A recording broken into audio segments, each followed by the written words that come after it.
Hey everyone, and welcome to podcast number 3. I'm very excited to be welcoming my good friend Craig Burnie Burns to my podcast today. Burnie is a 20-year veteran in the film and television industry. He's worked on well over 1,000 productions over the years, and he is a lighting designer as well as chief lighting technician.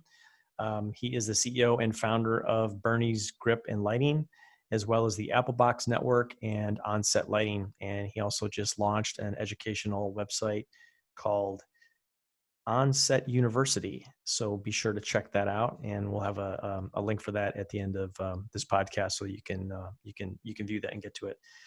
His business covers Los Angeles, Orange County, as well as San Diego.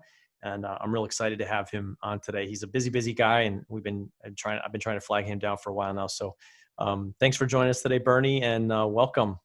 Thanks for having me, Paolo. Awesome. I really appreciate it. Yeah. So this is, I think we chatted a little bit about this. To me, this is one of those wonderful things where, we've all got such great experiences and stories, and the whole goal behind this podcast is, we want it to be educational, inspirational, and entertaining. And so anything's fair game. I love to chat with my friends and find out about how they got started and their background and what they're doing. And the goal is to help other people to, learn from that. And hopefully if they have aspirations to do what it is that we do, they at least can hear from a working professional, someone that's got a tremendous amount of experience like yourself. So I'll let you kind of jump in and we want to hear all about you. No pressure at all. No pressure. Yeah. So, listen, I'm a pretty simple story, actually. I was somebody who came to California in my late 30s. I was born in Los Angeles, lived here till I was 10, moved up to Tacoma, Washington, came back to the LA area in an entirely different industry than film and video, obviously.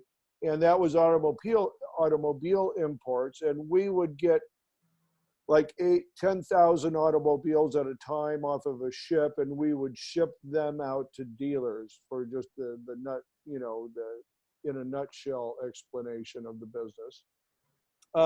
They were going to transfer me out to Lafayette, Indiana.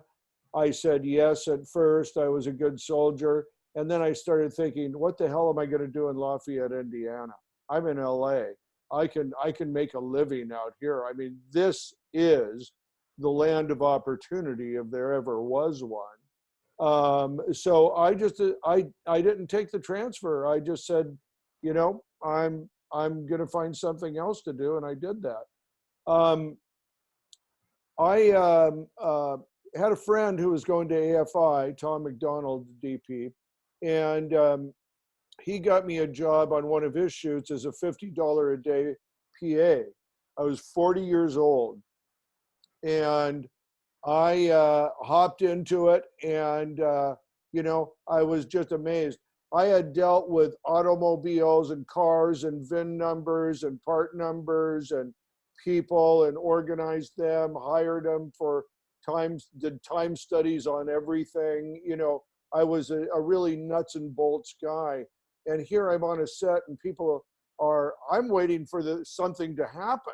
I'm waiting to see the work, and somebody comes out and holds a shirt in front of the camera, holds another one, somebody comes out, stands there, does something, and I think, this thing's got to get started sometime.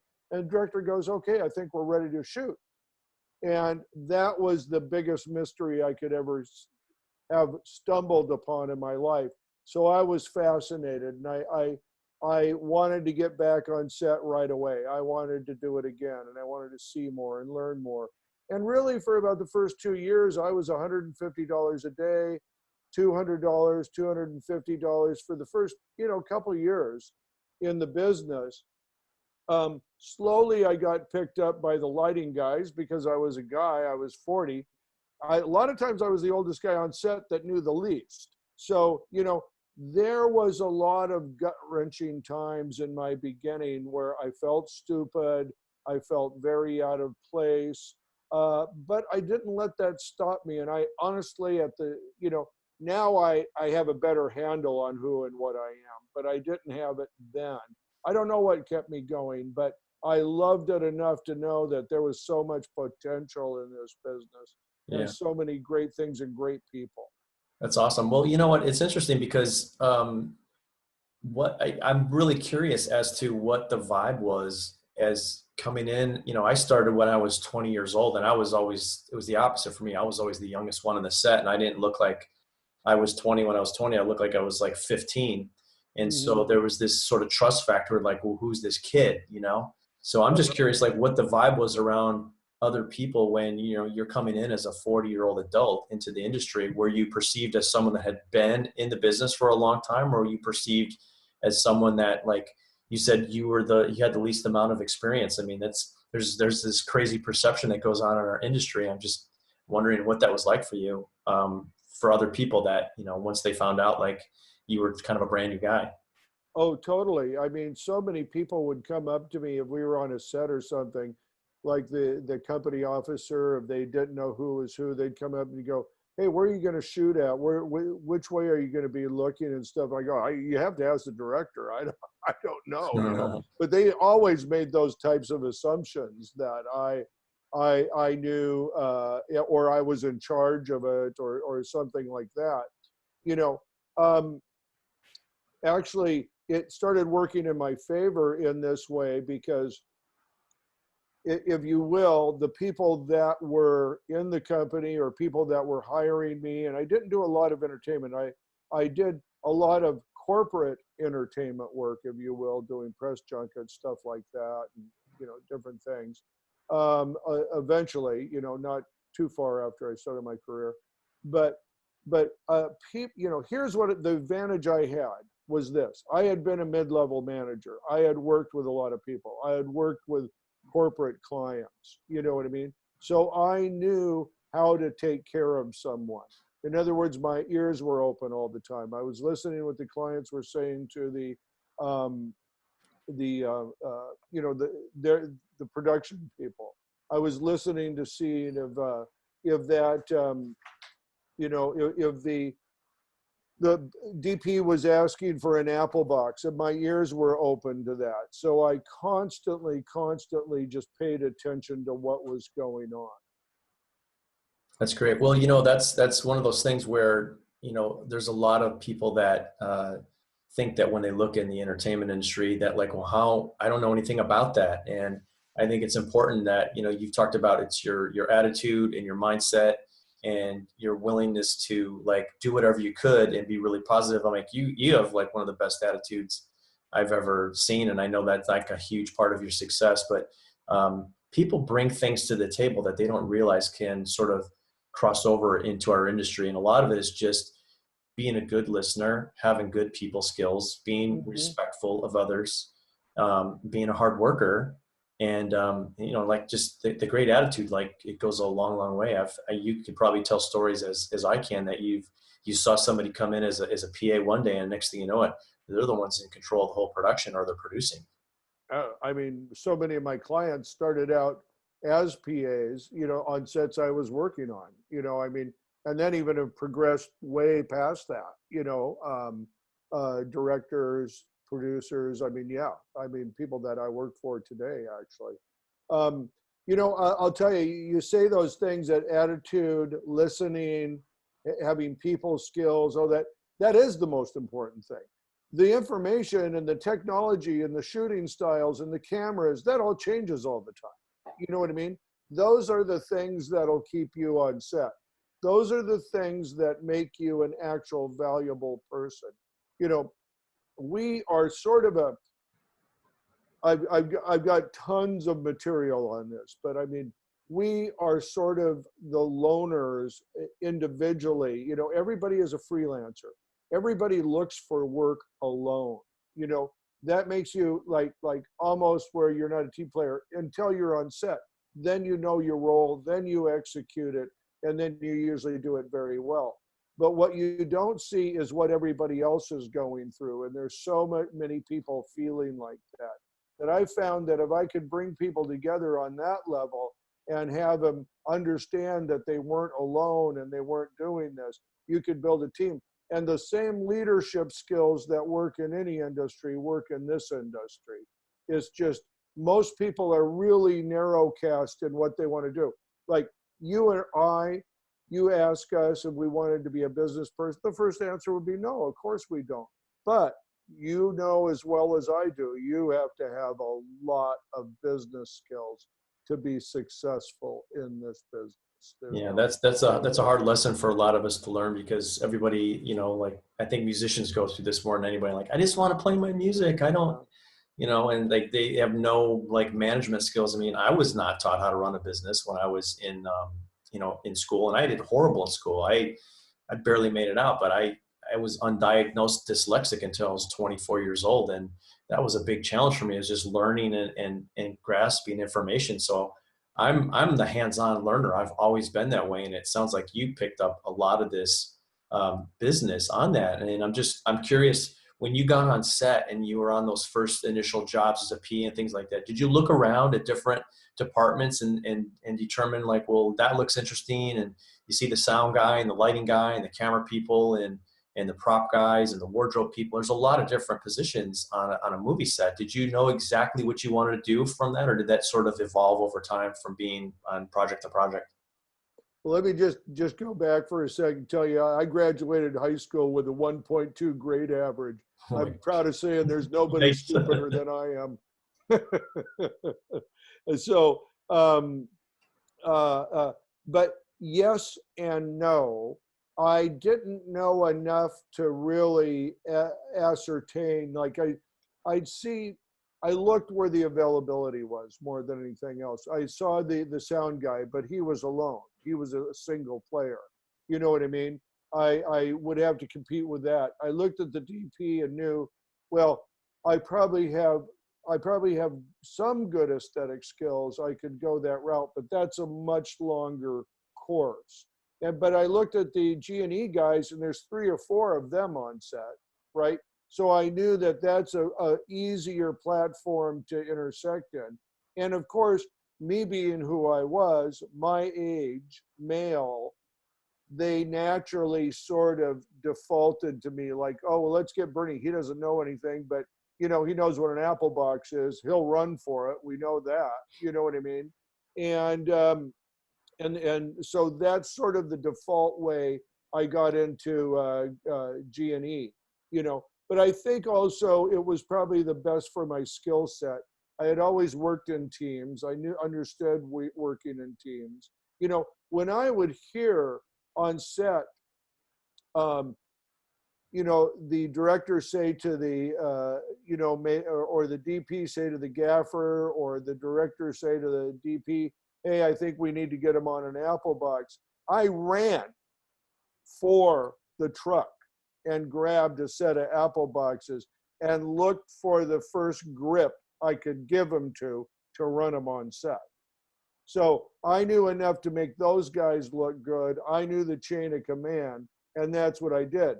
So from those moments on, I was getting the calls from the guys saying, who do you want on set with you? Can you get us somebody else, not a full guy, maybe just a half guy, you know what I mean? PA/swing, and they go, yeah, get Burnie, he's good, because I helped him out, and that's the way I made my biggest inroads. That's great. Somebody, I was working on a movie in Atlanta with, it was Ben Stiller and Vince Vaughn and Jonah Hill, and we were rehearsing this scene, and it was like this egg throwing that happened, and we had the stunt guys that were out there to kind of running through it and everything like that. And I remember Ben Stiller's stunt double is actually a good friend of mine, Greg Fitzpatrick, Fitzy, and he was kind of yucking it up with Vince Vaughn's stunt double. And there was one point where Vince's stunt double said, he goes, hey, come on, man, work with me here. There's no I in the word team, but there's 2 in the word idiot. And I lost it. I laughed so hard. But, what you're talking about is the teamwork and the support. And, the chain is only as strong as its weakest link. And I think that says a lot about, just your attitude and your ambition level, because that's a really important thing. There's a lot of equipment to learn in grip and electric. And it's like, I still, as long as I've been in this business, there's so much equipment. I have no idea what it's called because everyone's kind of got slang. I just knew the camera gear. I just knew enough to say like, can you get me something to do this? I would never ask for anything in particular because my whole goal was, I don't want to tell you what to do. I want you to utilize your skill set and your aptitude and your ability to bring that to what it is that I'm trying to accomplish. And I think that that's important too, is that, let people perform and let them do their job, as opposed to, nobody wants to be micromanaged.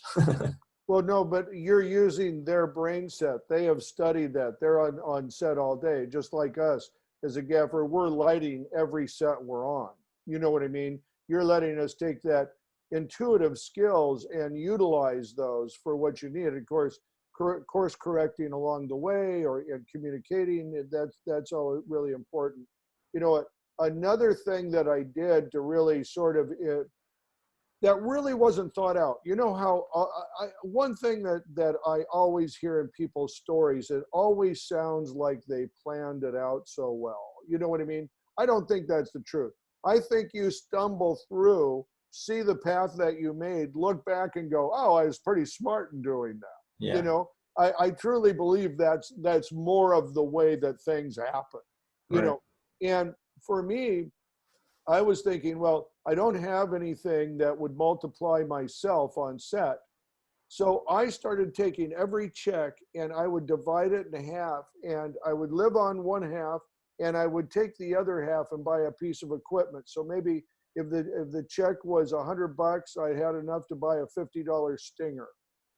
Next one, if I had 150, I could go buy 2 or 3 sandbags. Another one, I could go buy a C-stand. So I started doing this. I had a Suzuki Sidekick. I took out the passenger seat. I raised it with sandbags so I could put my 4x4 Kino box that I bought, 6 C-stands, 5 stingers, couple 650s, and I would everywhere I'd go with that. And I'd go to the gaffer and I'd tell him, hey, I've got these in my car. If you need to use them, or you get short on stands or bags or whatever, I go, just go ahead and use them. If there's any money in it for me, that's great. If there's not, don't worry about it. So that obviously put me in good stand with G&E guys, Sure. you know what I mean?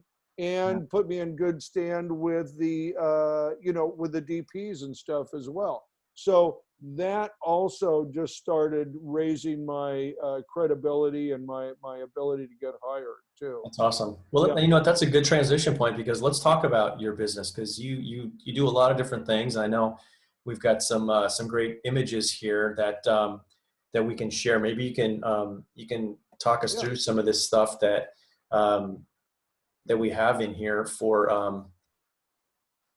Yeah. for some of the images that you sent over. And if I can figure out how to do this, screen share. Sorry, it's Yeah. No. walking through this the first Learn time as you here. go. Learn as you go. Yeah, exactly. All right. So are you seeing all this stuff here right Yeah, now? I'm seeing it. Yeah. Okay, great. So That's one, this particular shoot, now there'll be more pictures of it.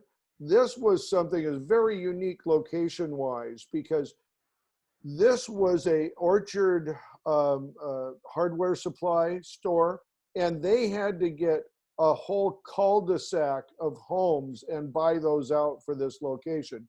The wow. gag is that your Orchard supply is on every block, right? So there's homes at a cul-de-sac, and they made a facade of a store and put that in front of one of the homes. And that was sort of the gag, of this shot. So Sure. it was unique in the fact that you had to get 6 neighbors, you know what I mean, all on board with this. I don't know what it cost them, but it probably cost them a fortune. But yeah, this is just one of the scenes that we had where they're in front of the store, and we lit that up, and it was a pretty big scene. We used some bigger lights and stuff on that. So That's I think great. 4Ks, Yeah, stuff. there's some really great shots in here. This And is early morning. This is sorry. up. Yeah. This is early morning, and this is up in Santa Barbara area, San Ynez, and that was just. I think we were out there about 5:30 in the morning in a field, in a crop field, getting this shot. So I think the Here's next. young Burnie. That was Tybo. That was my big. That was my big start. That was the biggest thing I ever did. You know, this is the second shoot we did. We're in Santa Clarita there. The first shoot was 5 of us up at Glendale Studios for 3 days. I had never heard of this guy, Billy Blanks and Tybo. And I went there, and these people, I had never been on a shoot like this. They worshiped Billy Blanks. These people would work out literally all day long. If the director forgot to yell cut, they'd still be working out. They were not actors. They loved it. And let's go back to that one for just a sec, because this was the most amazing thing. On that scene, we did it so happenstance. I mean, I was the key grip. I was pushing the dolly. There was one gaffer. There was one other guy, 2 camera guys. And we shot this thing for 3 days. Dead silence after that. And I would ask for about 8 months, hey, whatever happened to that Tybo thing? Are they doing anything with that? They released Tybo 8 months later in a test market in Columbus, Ohio. It had never done a better release of a exercise video at that time. And this is back in '96, you know what I mean? So this was just crazy. It had literally, I mean this literally, it had to this day the worst looking infomercial I had ever seen in my life. Wow. It was horrible.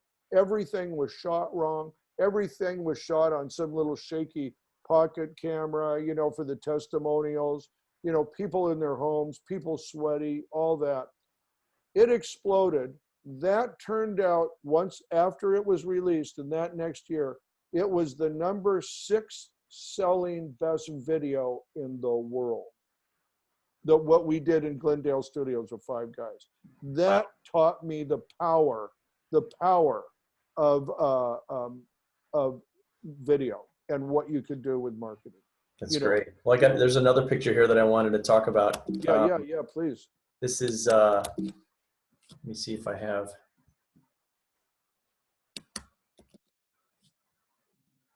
Here we go. Oh yeah, this was my, I actually made, and I have a pilot that's never been shown. This was my OC Gaffer. I tried to make a reality show, OC Gaffer. I did a sizzle reel, and out of that, and I cut a show, and I took it out and tried to sell it. I made so many mistakes with it. People who have seen it love it. You know what I mean? But I wanted to show our life and our lifestyle in the way that it really was, going from set to set, doing different things, having crazy shoots. Yeah. So that was something I did as a marketing piece in 2010, believe it or not. So yeah, that was that's great.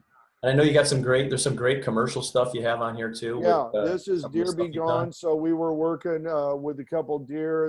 I think there's another picture with deer, but this is just stuff that we did up around Santa Barbara. You know what I mean? This is a home set. I just put that in for the grip jungle. You see, we've got a Vista beam going. Sure. It's kind of a really natural look in the home. You know what I mean? That's what it takes to get it. So yeah, there's kind of a screenshot of it. Yeah. It was for a That's great stuff. So the location work is really, I mean, I think for all of us, I think the most enjoyable, because we have so many different, there's so many different things that we can do on a stage, and it's always like make believe. But when you get out into the real world, I think that's what separates people, pretty quickly. That can light on location. I think that's the men from the boys. Once you're out actually in location and making something happen. And for us too, I will say this: we don't have the luxury of big 5-ton trucks. Usually, I'm coming with a smaller vehicle, 3-ton or something like that. It's got a finite amount of gear on it, and we have to go in and make everything work and be cleared out in 10 hours. You know what I mean? It's a real challenge, and I really love working that way. I love it, working with the guys that can pull that off. Yeah, that's great. Well, you know what? Let's talk a little bit about your show. Oh, that's because I think I had a chance to be Yeah. on Bernie's Apple Box, and you're very active with social media and things that other people are not really recognizing the opportunity that's there today with all the media, the free media that we have available to us. Oh, The advertising, you talked a little bit about that as the marketing stuff that you did, because um, let's face it, this pandemic is wiping out a lot of people, and it's not something that some people are going to get it and some people are not going to get it. And I think that you've really spearheaded it, and you've really opened my eyes to, like, hey, this is what need to do. We need to be starting to share information and to get it out there for people to see. And things like this podcast is exactly that. It's not so much of what you're doing, but sharing the information. And when you're sharing the information, you're not only sharing it with other technical people that do what we do, but clients are seeing this stuff on LinkedIn. So, oh, like, who's this Burnie guy in Orange County? And, like, he looks like he's doing some pretty cool stuff. There's a lot of equipment. There's a product that I recognize on this shoot, and, like, maybe we should be thinking about doing a video. So let's talk a little bit I about could, that. yeah, I can go on. Believe me, you'll have to stop me because, Okay. um, you know, let me tell you, first of all, let me just start out with this saying, because this, I just thought of it the other day, and it is so true. Uh, all early adopters are punished. Okay. So that is it. So I went out and this doesn't sound like a punishment story, and I'm being a bit facetious when I say that, but you have to remember there's a price for everything. Everything you do or don't do comes with a price tag. I'm not making a judgment on that. I'm just saying be ready for that cost, if you will. Right. So I got on Facebook. We had a slowdown. Well, 2008, 2009. Do I need to say more? You know what I mean? I had that very much slow down in our business. I adopted Facebook because I heard you could market on, and I thought there's no way for us ever to market people in our business. You know what I mean? Where's the group? You would usually get in sort of an LA 911 or something like that. I go, how do we market now? I had taken pictures because I was fascinated starting out. I had taken pictures on almost every set that I had. I heard about Facebook, was so, like, computer freaked out, that I got my editor guy, who was a friend of mine, to set up my Facebook page. And he digitized 2,000 pictures, all those Tybo pictures Holy and all cow. Are that. you talking about Tony? No, not Tony. This was another guy, Ace, who I worked with back in those days, and I wasn't really doing any social media at all. But I got him. I downloaded 2,000 photos to Facebook. So I'm posting those things, thinking, some of my friends, I'd get 2 or 3 likes, from the other grip guys, that saw it. And I'm thinking, how do I get this out to the people that need to see it? I have a half a dozen high school graduate friends and other people who weren't in the business. And one day I ran across the Society of Camera Operators Facebook page. Okay. This is still really new. It had like maybe 2,000 people in it at the time, but they had the picture, their picture, and where they were from. That's how they listed the people back then on Facebook.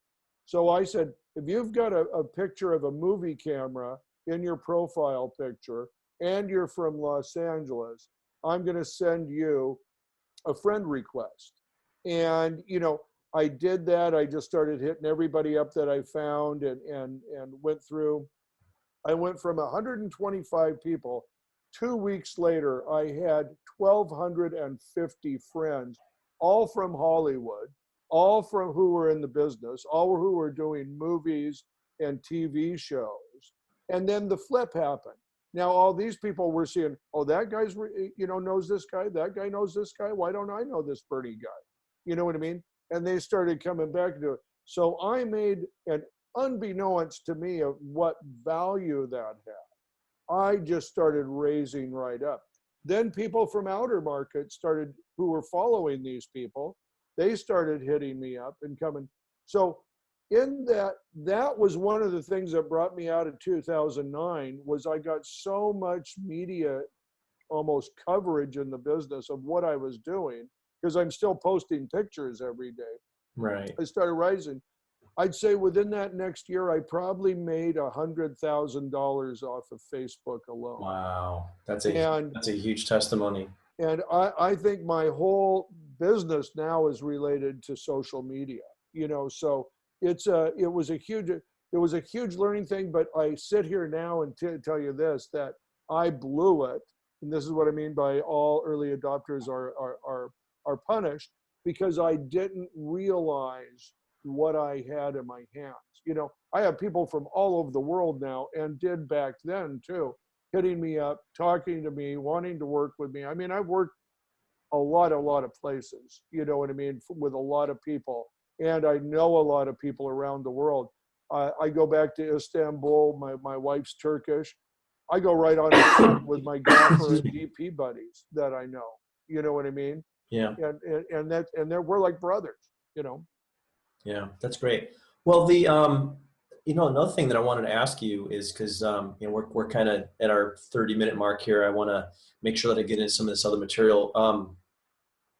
What would you say is the thing that motivates or drives you the most in what we get to do? And obviously the marketplace is completely changing, and there's a lot of new things that are coming out, as well as just with this pandemic, business is going to be handled a lot differently. How do you see that affecting you in the near future with the technology and the way, we've got, how are we going to survive through this? I mean, it's a real question that we're all struggling with. Not everybody is going to survive. That's the bottom line. You decide if you're going to survive or not. And that's how adaptable you are. If you're adaptable, this is the best time to be alive. If you're not adaptable, you're dead already. That's great. That's I don't even mean that to be brutal. I'm just saying that, what motivates me, in all honesty, fear of not being able to do what I do. That's what it does. I make decisions every day about either how much I love this or hate this. You know what I mean? Love is always won so far, but I've got things looking at me in the face. I'm an old guy now. I'm not that 40-year-old guy. I'm an old guy now, and I'm going to be up against it. So what I'm looking for is, where do I fit in the industry? Unless you're adaptable, unless you can reinvent yourself, unless you can be a shapeshifter almost, you know what I mean? You're not going to survive. Right now, I look at it and I'm going, okay, what do I need to do? I need to train. I need to teach. I need to develop leadership. Those are the things that are going to keep me in the industry for the next 10 years. You know what I mean? I'm not going to be a gaffer. I'm not going to be on set. I'm going to be talking to the industry and helping people on set and making their careers and themselves successful. Yeah. That's great stuff. I think you brought up a really good point, because there's a lot of people that are really good at their craft, but they can't teach anybody else how to do it. And I think the people that are most valuable are the ones that can not only learn it, but to be able to do it, and then to be able to teach it. So, that's a huge feather in your cap, if you will, to be able to do that. And I think, the other thing that you said too, that really sort of sparked with me, is that what you're really talking about is your value proposition. I'm not trying to compete with these guys that are out buying cameras, on eBay or at B&H or Sammy's or wherever. And like, buying a tool does not make you a craftsman. It makes you someone that owns a piece of equipment. And buying a Ferrari doesn't make you a race car driver. Buying a lighting truck doesn't make you a gaffer. And buying a camera doesn't mean you're a cinematographer. It means that you have a tool.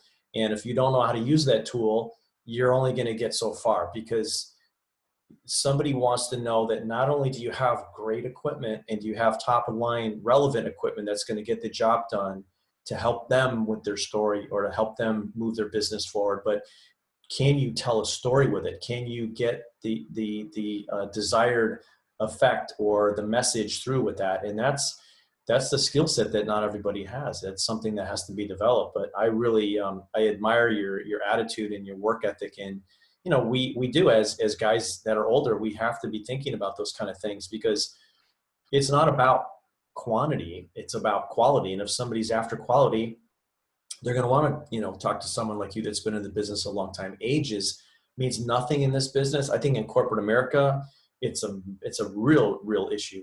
But for Hmm. us, I mean, you look at guys that are shooting in their, some of the greatest cinematographers around the planet are in their late 60s and early 70s, and they're sought after because they know how to tell a story. They know how to manage a crew. They know how to deliver a project and to work Right.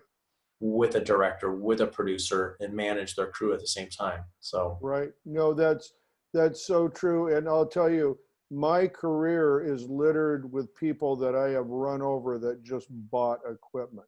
Equipment is the most overrated thing in our industry.